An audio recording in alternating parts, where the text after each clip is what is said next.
हम लोग यहाँ पर एपोआ की तरफ से बैठक में हम लोग बैठे हुए हैं। बिहार राज्य ये एपोआ की ओर से जो कमेटी में बैठक लिया गया है, उसी आधार पर हम लोग आज नालंदा में बैठक कर रहे हैं बिहार शरीफ पार्टी कार्यालय में। इसमें सबसे पहले है कि महिलाओं का अपमान जो हुई है, डॉक्टर नरसिंह परवीन का जो मुख्यमंत्री के द्वारा उनको नकाब खींचा गया है, इससे हम घोर निंदा करते हैं कि ऐसा नहीं होना चाहिए। और एक महिला के नहीं, पूरे महिलाओं के साथ ये अपमान मुख्यमंत्री द्वारा किया गया है। उससे मुख्यमंत्री हम मांग करते हैं कि माफ़ी मांगे। और नरसिंह परवीन को मैं कहना चाहती हूँ कि जो डॉक्टर हैं वो अपना डॉक्टर पद में ज्वाइनिंग करें। हम उनके साथ हैं, हम सब महिलाएं साथ हैं। वो चाह रही है कि हम इतना शर्मिंदा हो गए हैं मानसिक तौर पर कि हम नहीं नौकरी करेंगे, तो हम उनके साथ हैं, नौकरी भी करें। और दूसरी हम लोग का मांग है कि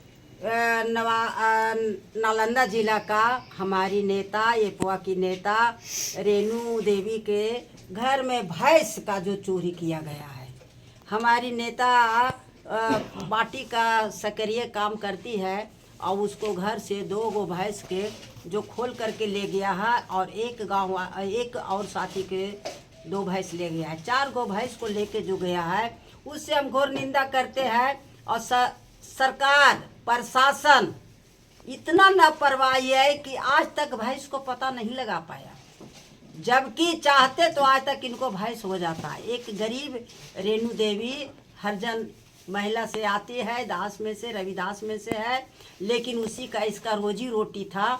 और भैंस का कुछ दिन पहले वो बता रही है कि कुछ दिन पहले आया था, जो फेरी करता है, दलाल जो होता है, वो आया था, पूछा था कि हम 90,000 भैंस के देंगे, भैंसिया बेचिएगा? तो बताई कि नहीं, रोजी रोटी का सवाल है, हम भैंस नहीं बेचेंगे।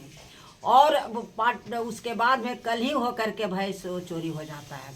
इससे यह मैंने अनुमान लग रहा है कि इसमें प्रशासन का भी मिली भगत है। यदि चाहते तो वो दलाल, जो भी दलाल है, उससे पकड़ा जाता। बिना किसी दलाल से, बिना गांव की मदद से चोरी नहीं होता। ऐसा नहीं होगा कि 4 भैंस खोल के गया, कोई देखा भी नहीं, ऐसा हो नहीं सकता है। लेकिन प्रशासन मरा हुआ लाश जो गड़ा रहता है उसको निकालता है। और भैंस इतना बड़ा जानवर है, चर को जा रहा है, तो पूरे गांव तो ऐसा ही सोया हुआ तो नहीं होगा, कोई देखा होगा। और नहीं देखा है तो इसके प्रशासन छानबीन करे, और नहीं तो अखिल भारतीय प्रगतिशील महिला एसोसिएशन हम लोग पहल कदमी लेंगे। धरना प्रदर्शन अनशन कर रही है कि हमको भैंस नहीं मिलेगा, तो हमको रोजी रोटी का यही एक सवाल था, जो आधार था वो भी चला गया, तो हम मरेंगे बचेंगे, इस घटना पर ही उतावल हो रही है। एक बात। दूसरी बात है कि हम लोग का 3 जनवरी से 9 जनवरी तक सावित्री बाई फुले जो प्रथम शिक्षिका थी, उनको हम लोग 9 तारीख फातिमा शेख का जन्मदिन है, और सावित्री बाई फुले का 3 जनवरी का जन्म है, उसको जन्म दिवस हम मनाएंगे। और फातिमा शेख थी जो माने शरण दी थी, उनको रहने के लिए शरण दी थी, और सावित्री बाई फुले को पूरा मदद की थी रहने सहने के लिए, और जो महिला का सहयोग होता है उसमें मैंने मदद की थी। तो इसलिए हम चाहेंगे कि जो प्रथम शिक्षिका है उसको ही चलना है। और हम लोग का अक्टूबर 27 में हम लोग का राष्ट्रीय महाधिवेशन होगा, सम्मेलन होगा एपोआ की, जो होगा अक्टूबर में। उसकी तैयारी के लिए अभी 15 महीना बच रहे हैं। तब तक हम लोग का गांव कमेटी का गठन करना है, प्रखंड कमेटी का करना है, जिला क्या नाम हुआ आपका? करना है। सावित्री गुप्ता, राज्य उपाध्यक्ष।